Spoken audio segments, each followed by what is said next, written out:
Welcome to SoulShift, where modern science, ancient wisdom, and real life align to help you create a more joyful, balanced, and fulfilling life. I'm Mindy Gorman-Plutzer, and I'm here with my dear friend and amazing co-host, Ali Anderson. And today, we're talking about something that affects millions of people, chronic illness, the diagnosis that changes everything. The years of hospitals, medications, feeling like your body has betrayed you, the desperate search for answers when conventional medicine says, this is just how it is. You'll manage it, but you won't heal it. But what if that's not the whole truth? What if healing, real sustained remission, is possible? What if the body has the capacity to transform when we give it what it truly needs? Our guest today is living proof. Emilia Rizzuto is the founder of All Things Elderberry, a women-owned WBENC certified wellness brand, creating clean, effective immune support products. But before she was an entrepreneur helping families across the country support their health naturally, she was a 15-year-old girl who had just been diagnosed with Crohn's disease. She spent years in and out of hospitals before discovering the power of nutrition and lifestyle changes that would help her achieve long-term remission. With a certification in nutrition consulting from Bauman College, Emilia turned her personal healing journey into a mission, and today, her fresh pressed elderberry elixir, teas, and organic elderberry honey are trusted nationwide.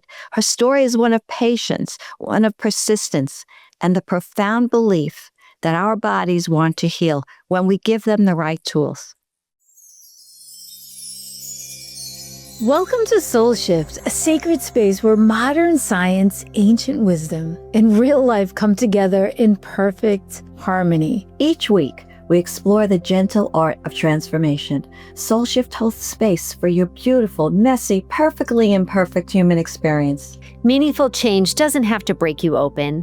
It can unfold softly, like morning light. Together, we'll uncover tools that honor your truth, share conversations that touch your soul, and celebrate the exquisite complexity of what it means to be human. Your presence here is a gift. Let's shift with grace, with love, together. Emilia, welcome to SoulShift. We are so honored to have you here. And this is a conversation that is so personal for not only many people in our audience, but for Ali and myself, as we are both managing chronic conditions. So let's start at the beginning of your journey. You were 15 when you were diagnosed with Crohn's. It's such a formative age. You're becoming who you are, figuring out your identity, navigating high school, and suddenly you get this diagnosis. Yeah. Thank you guys for having me. So yes, it was not a fun time. It was a really hard time. It was, like I said, formative years, and we didn't know what was happening for a long time. So for me, everything started with just like a basic mono diagnosis with Epstein-Barr virus. And once I was diagnosed with Epstein-Barr, I just was not able to get well. Then started having, more GI symptoms. And after quite a few months of testing, I finally got the diagnosis of Crohn's. So it was just the beginning of high school. Yeah. And I can just imagine how that changed your life as a teen. Oh, completely. I was actually a competitive figure skater when I was younger. Oh, wow. So I was no longer able to do that. It was just too stressful and too hard on the body. I did switch to hockey. Not that was better, but I needed to do something. So yeah, it just shifted everything. And I spent a lot of time in and out of hospital in the beginning, especially because we just couldn't get it under control. There was no biologics on the market at the time. They had like immunosuppressant medications, they had steroids, they had combinations of antibiotics. So that first year of trying to get and manage the disease was very hard. GI issues, they just drain you. I wasn't eating, I wasn't able to control my bowels. Like I was dehydrated, you're just weak. And then they put you on all these steroids. So you get like this giant like moon face and you break out and you're just like raging all the time in addition to your normal hormones.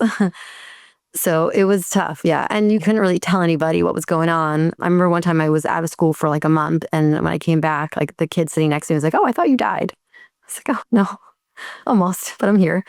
We talked about it earlier, Ali, there was no internet. You can't Google Crohn's disease. And it wasn't something so common.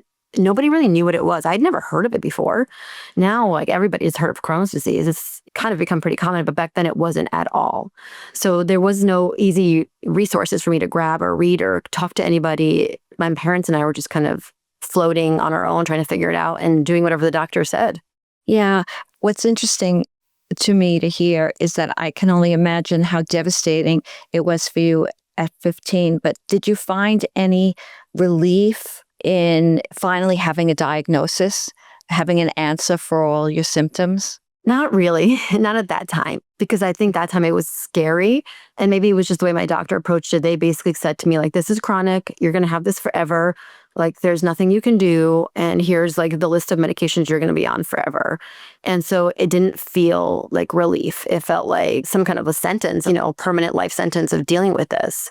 Yeah, exactly. Yeah. So there were years spent in and out of hospitals, right? On and off different medication protocols, following conventional protocols, of course, right? That's what we did back then. But at what point did you begin to realize that maybe there was another way, a better way worth exploring, right? So was there a turning point where you started to explore nutrition and lifestyle changes? Absolutely. It took me a while. I was pretty rebellious. I was angry and, not happy with the world. And so I kind of went in the opposite direction for a long time and just did everything I was not supposed to do. Probably made my symptoms worse. And then it wasn't until I was older, I started kind of dabbling a little bit in health and wellness. Into my 20s, I was producing photo shoots and traveling a lot. So I was on the road constantly. But at that point, I started learning a little bit more about nutrition and health and wellness, but nothing really crazy until I became pregnant with my first son. So I was pregnant at 30 and I had another Crohn's flare. I was about, maybe 12 weeks, like early in the pregnancy, but I had a flare again. Everything that I've read, so that when you're pregnant, usually your symptoms are better. That's not what happened here. So I ended up having another flare back in the hospital. And when I was in the hospital, my OB was like, this is not my department. And the GI came in and was like, well, we'll just give you an extra dose of Remicade, which is what I was on at that time. It's a biologic. And so I was already on the highest dose for my size. They go by weight. Well, I'm already on the highest dose. And they're like, it's okay, we'll just give you like an extra dose and then another round of prednisone on top just to kind of get that flare under control. And that's when I kind of started panicking because I'm like, well, do we know what the long-term, effects are on the baby? And they said, well, they have about 10 years of data at the time because biologics were still fairly, they were not new, but, they haven't been around for hundreds of years. And so it was kind of scary. I was like, oh my gosh, am I going to damage this child before it's even out? And at that point, I had to switch careers anyway because I was traveling so much. I was always on the road doing photo shoots. And so with the baby, I couldn't do that anymore. So I decided to just quit my job and go back to school and study holistic nutrition. And so that's when I went to Bowman College. And I really just did it for myself. I just thought, okay, there's got to be a better way. I was already kind of working with a naturopath, so I knew there were options out there. And, I kind of came to the realization that I need to be the one to do it. No one is going to hand me some kind of magic pill. Like, I'm going to have to do it. And so I just went back to school and started learning different protocols. And I started doing like autoimmune paleo protocol, just trying everything. I lived on like bone for like months, just trying all the things. Yeah. So I guess the rebel in you had kind of taken a back seat at that point. Yeah. It was not about me anymore. Right. It was like, oh. Emilia, I can relate to your story so much. As I mentioned to you before, I was diagnosed with an autoimmune condition when I was 15 also. And I know that feeling of being a little overwhelmed when you're a teenager and you just wanting to be a teenager and do teenage life. And then all of a sudden you're dropped with this huge bomb of like, this is an autoimmune condition you're going to live with for the rest of your life. And it's a little bit scary to share with your peers. It's a little bit uncomfortable. You don't really know what your future looks like. So I can resonate with everything you said. And I can also resonate with like, so now I'm going to rebel against all of this. But at some point we all come back. And for me, it was a little bit after college when I came back to say like, okay, now it's time to take care of my body. I love that you went to Bowman College. I ended up following kind of a similar path too, with realizing that nutrition and lifestyle was a very important part of an autoimmune condition and studying it for myself and then starting to share it with other people. What did you learn about food and which food was sabotaging your health and which food was healing your health? And how did that process begin for you? And what changes did you decide to make? There was a couple of major ones. Obviously gluten, we all hear about that one. But even for me, it was more like just all grains and processed food. I think that's like the biggest thing. Like people don't realize, oh, well, this is gluten-free or this is whatever, So I feel like it went through phases. Like first you're like, okay, I'm going to be gluten-free and dairy-free. But then you start eating like all the gluten-free packaged foods. Yes. And then eventually you have to go through the phase of removing those as well. So food for me, we started to understand not only that it can hurt my body, but it's leaky gut and all of those things, but also that it can deplete me in other ways. So like when you're eating processed foods, you have to then use the minerals and enzymes in your body to digest all that. Whereas if you're eating an apple, it kind of contains everything it needs to digest itself. So it's just also an energy. Then you're losing more energy and losing more minerals. And, we need all that for all of our healing processes. And understanding that healing itself requires energy. So if you're digesting foods that you're having a problem digesting, or you're not eating real food, so the multiple layers, you're not getting the nutrition that you need, and you're pulling from your body the things that you need if you're eating processed foods. So then I basically just said, okay, we're just going to go down to bare bones, and I'm not going to eat anything processed. So if you think about it, it's almost easier in life. You're just eating meats, plenty of protein, all of the proteins basically, and then fruits and vegetables. Like that's it. I really don't eat grains. I really don't eat any of that stuff. Nothing fried, I just can't eat any of that stuff. And I think for me, that was the biggest thing when I started understanding that I need to bring in all of the nutrition to heal because I'm missing so much. And I can't also then deplete myself even more. If that makes sense. Very well said. And don't you feel a little bit too, when you start eating like this, you crave these types of foods and you want to continue to eat these types of foods. And sort of the idea of eating processed foods becomes unappealing to you, right? Yeah, it's like eating cardboard. Yeah. Yeah. Even the gluten-free crackers, I'm like, I don't want to eat this. It's just not appealing to me at all. Like I get excited for this season right now where the oranges have those little nubs on them. I forget what they're called, but Sumos. I think sumo. Yeah. I just bought a couple the other day. Yes. I love those too. And obviously I don't cook a ton, but I've learned some basic things, some breakfasts that I like. And I also do some weird things like fermented goat's milk kefir and things like that I've included. But I feel like you can't start there. You have to start at the beginning. And this took me years. And I tell people that all the time, like, it took me years to get to where I am. And there was like layers and layers that I've had to peel and work through. And I have, go backwards and go forward. So this has been a journey for me for like 2 decades. Yeah, exact same. There's that huge emotional component also that comes into play. And as we said before, patience is so important, right? Especially, we live in a culture that wants quick fixes, immediate results. But healing from a chronic illness, real deep healing, takes time. But it also takes the willingness to connect to the wisdom of your body. Not only step outside of yourself and be an observer to what's going on, but also be able to dig deep to think about what your body needs in this world of quick fixes and be able to separate yourself from that and truly honor your bio-individuality and your uniqueness. Yeah, I don't think you can heal without that. For me, I went to nutrition school and that was a major piece of it because you do have to heal, the gut and you have to heal the body and give it nutrition. Otherwise, it can't heal. But I also think that whatever brought on this illness energetically or emotionally or whatever you're carrying with you needs to be cleared. And there's different ways of doing that. People need to find their own way of doing that. And I know I learned tapping. I've gone all over the place and tried everything, breath work, all you can think of. I've tried them all. And I think they've all helped a little bit, because every single time you're kind of going into another layer. And I worked with an acupuncturist. I work with acupuncturists regularly, even still, because I do think there's energetic frequencies that need to be realigned and the meridians need to be realigned. So it's just so many layers built in there. And you have to really want to do that. I think for me, I ended up loving the journey. This became like my passion, like the things that I've learned. I'm just like, how do we not teach people this? Like we teach them everything but what they actually need. It's insane. Like I almost think like the only thing that you need in life is to learn all these energetic frequencies that we're talking about, like healing and how to, talk to your body and that your body actually exists. Like people don't even connect with their bodies. Like just breathing or even thinking about like the organs in the body or the blood flowing through. Like we don't think about those things. We just assume they just happen. But I think that if you're not connected, you can't get to that healing place. It's entering into partnership with your body, basically. And the way you're describing all the things that you've gone through and brought into your life, I didn't hear anything that attached discipline to that. It really becomes joyful and opportunity, right? Yeah, there's discipline too, though. But it's a different kind of discipline. Yes, I think in the beginning, there's a lot more discipline that needs to happen. because in the beginning, as you're starting to work through that, it's hard. It's hard. You're going out with friends, you're going out to eat, you're going to parties, the holidays are coming. You're the one that's like, okay, what is she not eating? What do we have to make for her? You have to bring your own food. There are some things that you need to learn along the way that you have to just adjust to. And that does take some discipline in the beginning. But then I think as you start moving through it, I always say to people, you have to become a different person. The person that got that illness no longer exists. I basically say to myself, like, I do not have Crohn's disease. That was a different person that was diagnosed. I don't carry that anymore with me. I've let that go.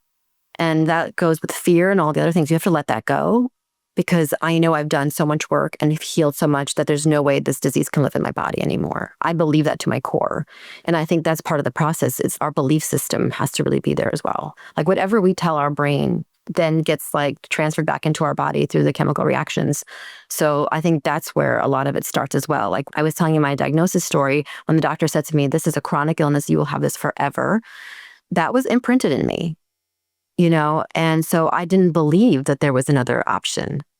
It took me a long time to just clear that belief. Yeah. And that was told to you probably one of the most impressionable periods of your life, right?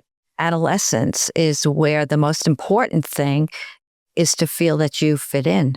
Yeah. And we were in New York. We went to a specialist in New York, and it's like this big deal Crohn's doctor. And so you just believe him. Of course. And imagine back then, because I do have some experience with Crohn's with a family member, there really weren't any. I remember a very big Crohn's specialist in New York telling my daughter, doesn't matter what you eat, the best diet for Crohn's is no food at all. Thanks. That helps. Yeah, exactly. We could go on and on about this, but yeah, I'm so in tune to what you're talking about, really. And then there's All Things Elderberry. So let's talk about that. Well, that was an accident. I never imagined I would have that. So after I studied at Bowman College for about 3 years. I graduated with honors, and I started doing some nutritional consulting, like just working with some friends and some clients I got specifically for autoimmune. Because at that point, that's really what I was interested in. Hashimoto's was a big one that I was learning about. And then I realized I don't really love working with clients because I felt like the discipline piece was hard. People didn't want to do the work. And I didn't have patience at the time for it. I've gotten better since. They kept saying, well, I'm not going to cook this, or I'm not going to eat that, or I don't want to do this. And so I started actually doing some cooking. I started cooking some bone broth and then sell them the bone broth in addition. And as I was going through all that, I had little kids, they were toddlers. And so they would bring home all the illnesses, everybody was always sick. And that was a part that I was still struggling with my immune system, because I think that from all of the immunosuppressant medications that I was on and all of the steroids, I had destroyed my immune system. I was getting hair follicle infections and just weird things all the time. So I realized I really need to heal my immune system. And I started doing some research and found elderberries. And because I was in Missouri, I was able to source from a local farm. We have 700 acres growing here commercially. And so I got fresh elderberries, local honey, just started brewing this for myself. And I already had a brand that I was doing consulting under. So I had pretty logo and bottles. And I just made these little bottles and packaged them pretty. And I gave them out to my neighbors. And one of my neighbors was like, oh, there's a crafted in St. Louis, mommy group. You should try to post it on there. And I posted it on there. And the first day, no joke, I had 300 messages where people were like, oh, I want that. I want that. I want that. And that was it. That was where hard left turn. And I just started fulfilling orders. So I just started saying, okay, well, I'll make it. And I would cook during the week and do meetups on the weekends. In my car, I'd say, okay, everybody meet me at this parking lot. And, I'd have their order ready in a bag. And after, some time doing that, my husband kind of followed me and was like, you can't, no. He's like, you're going to get jumped. We're from New York. So of course he's like, you're going to get mugged. Everyone knows you're at this parking lot every Saturday collecting cash. So it kind of pushed me to go into the local health food store, and I talked to the woman there, and she showed me what a label looks like and what I would need to do. And little by little, I just started renting kitchen space, hired all my friends to come help me brew and bottle. And we did that for about a year. And as I kept growing the amount of stores and farmers markets and things I was doing, then I just found manufacturing, still smaller manufacturing, just continued growing. And so never really imagined it would be this. I always joke around, I'm just chasing it as it just keeps growing. I just keep figuring it out. Well, I'm not surprised at all that it's growing. I mean, what a beautiful product and what a gift you're giving to all of us, especially those of us with kids. Like you mentioned, the kids and the viruses they bring in. I mean, the amount of teaspoons of elderberry I have fed to my 3 kids over the years, it's a lot, and to my husband and myself as well. So I'm really grateful for this product. I love that you use this as a turning point, right? Like you turned your pain into a purpose. I love that you're spreading that and sharing that with others. I'm curious, how do you do this as a busy mom and an entrepreneur? What are some of your non-negotiables that you keep in your back pocket in order to keep your autoimmune condition in remission, right? Because all three of us know living with a chronic condition, you got to take care of yourself first. Yeah, stress is a big trigger. Well, I'm not perfect every day, I'll be honest with you. As the company's growing, it does get harder. I have some friends that are helping me in the business, and sleep for me is a number one priority. Like, I do not negotiate on my sleep. If I'm not driving kids around in the evening, like, I'm going to bed. On the weekends, I'd rather not go out maybe and go to bed. I don't really drink. That's just something like, even if we're out socially, I'll have like a Pellegrino in a fancy wine glass just because the alcohol takes a toll on me too. So I've cut some things out that I know. We invested in like a PMF mat with like a heat healer on top of it. So I've got red lights and sauna in there. I kind of go escape in there when I need to. And the diet is non-negotiable, so even if I'm stressed out, I'm not going to be eating a bag of Doritos. I may sit at my counter eating a bunch of oranges or something. So there's certain non-negotiables like the food, the sleep, and then the recovery. Getting to the gym, just keeping my body strong as we age. I think that's very important. Keeping that muscle tone is huge. I wish I can tell you I have this amazing practice of meditating for an hour every day, and it's just not my reality. I just do what I can to kind of maintain. And then I also know my body well enough to know that when I'm starting to feel a little off, I will shut it down and I will take time and I will rest and I will maybe do a little bit more of a fast with some bone broth and kind of, heal. I also do go to like a local IV place and get nutritional IVs very regularly because I know it's so hard to get the nutrition that we need, just the way that our food is grown in the soil. And I don't absorb, B vitamins as well because like where I was diagnosed with Crohn's was by the ileum, so it's ileitis. So that's kind of where the B12 uptake is. So I do blood work pretty regularly. I check my levels. I'm good on my vitamin D. Like there's certain things that I know really affect chronic illness and certain minerals I need. I just make sure that I do those. I take supplements that have liver in them because I know I need those. So I'm on top of it. You sure are. And you are on top of it. You have so many wonderful wellness practices that keep your body healthy. I love that. But I also love that you said, I don't do it perfectly. And you wrap yourself in a hug and you say, I'm doing the best I can do given where I am right now. Right. And I think that's what we're all doing. We're all doing the best that we can do given our current life circumstances. And one of the beautiful things we all need to do is wrap ourselves in a hug and say, I'm doing this much and this is amazing. And then on top of that, you've created this product, All Things Elderberry. And I'm sure that's in your warm place in your soul to say, like, I'm sharing this with the world. They get to use this product and it's going to help their overall wellness as well. So I think all of that together keeps you healthy and keeps your mind healthy and your body healthy and your soul healthy. Yeah, and it's soulful purpose too. You're spreading not only your healing message, but the actual healing elements you're sharing. I can't think of a greater gift. Thank you. Yeah. And as I learn more and more about the plant itself, I'm more amazed by it, just its mystical powers and like its ancient history. And now they're studying it for brain health and weight loss. And so it goes so far beyond just cold and flu. People think of it as an antiviral because that's what it does, destroys the virus's ability to enter the cell and replicate. But in reality, it's just so much more than that. It's such a magical plant that's so energetically powerful. So that's become kind of cool too, to like learn the history of the plant and connect to it that way. Could you briefly describe that for our listeners, the mystical and magical powers of the elderberry? So there's a couple little fun things, like they used to plant an elderberry bush in the front of everybody's house. And they would say there's a little fairy called Eldermore that lives in it that would protect the house. And then the wand from Harry Potter, that's the elder wand. So it's made from the elderberry plant as well. I consider the most powerful wand. And the plants themselves, like energetically, are incredibly amazing. So even if you're trying to mow them down or get rid of them, like they just come back even like bigger and better. So they're just a really, hardy plant. Like the farmer that didn't want the plant anymore, and he had to literally dig a lake to get rid of this plant. It was like, no, it just rooted, and it provides flower and berries and the leaves. Like so many parts of the plant are medicinal. It truly is an incredible plant. And in history, Hippocrates said, elder is the medicine chest. And metaphorically, I love how you talked about the roots. Mm-hmm. Yep. It's grounding. It's rooted in there. It spreads. It's amazing from so many levels. So tell us about the products that you offer in your line. So the main product is our elixir. That's like our hero product. That's where it all started. And that is the one that I source locally. So I work with a lot of farmers now. We have kind of like a great chain. They're all grown organically. And it's a fresh pressed juice, like a first press. So the berries from the season are actually pressed into a juice, and we use that juice. And we add ginger, cinnamon, clove, some honey. So it's really, really clean. And then we've created a gummy, which was our second product, because so many people just kept saying, oh, I just buy a chewy at Walmart. Like I would do farmers markets and events, and I can't tell you the amount of people that would say, oh no, I'm not going to drink that. Like I just buy a chewy. And I was like, a chewy? Okay. So they're referring to like a gummy.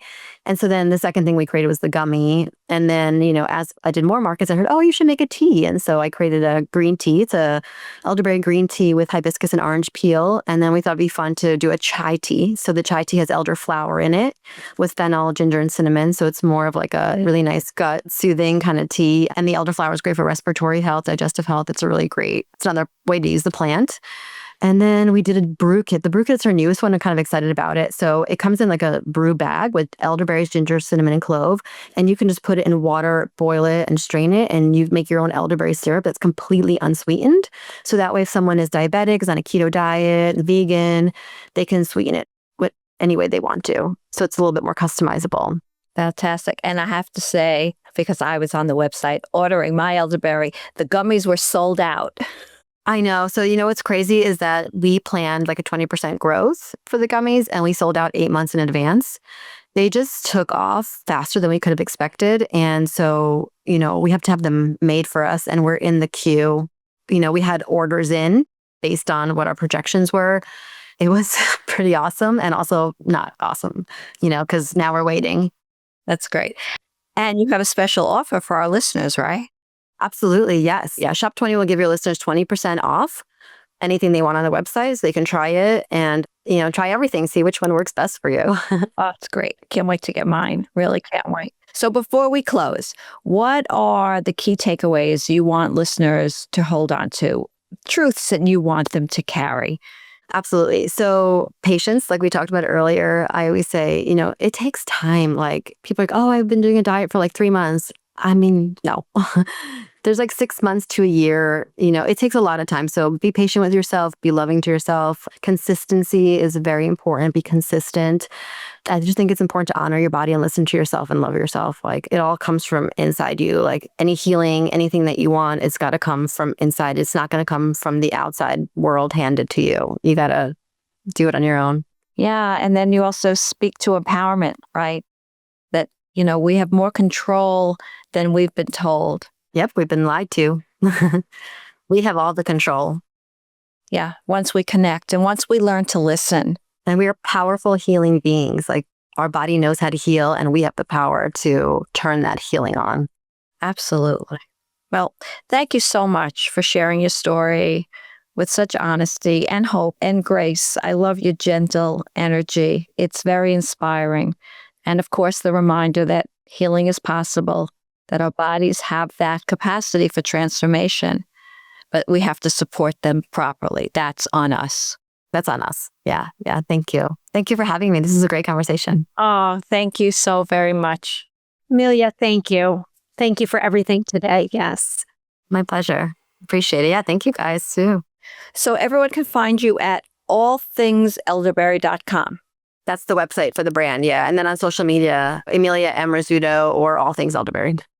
Okay, great. Wonderful, wonderful. And I also want to remind our listeners about one thing that you said that should be a non-negotiable. It's not about perfection, right? It's about progress, and it's about small, consistent, use that word, consistency, choices that support our body's innate wisdom and healing capacity, right? So start somewhere, stay patient, trust the process.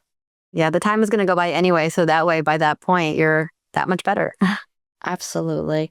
And as we always say here on Soul Shift, small shifts create big transformations. And sometimes the smallest shift, adding in one nutrient-dense food at a time, prioritizing 1 hour of sleep, incorporating one supportive supplement, can be the beginning of profound healing. So I've already ordered mine, as I shared, and I want to remind our listeners to use code SHOP20 at allthingselderberry.com. Support your immune system, support your life, and do it naturally. And if this episode gave you hope, please share it with someone who needs to hear it. And if you're new here, welcome to Soul Shift.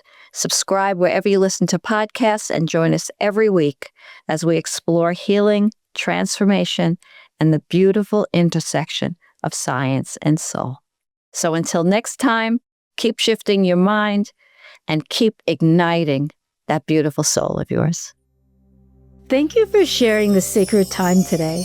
We hope something in this conversation touched your heart And offered nourishment for your soul's journey. Remember, transformation is most effortless when it happens one tender shift at a time. Until next week, we invite you to carry one insight from today into your life. Not as a task. Think of it as a superpower to yourself.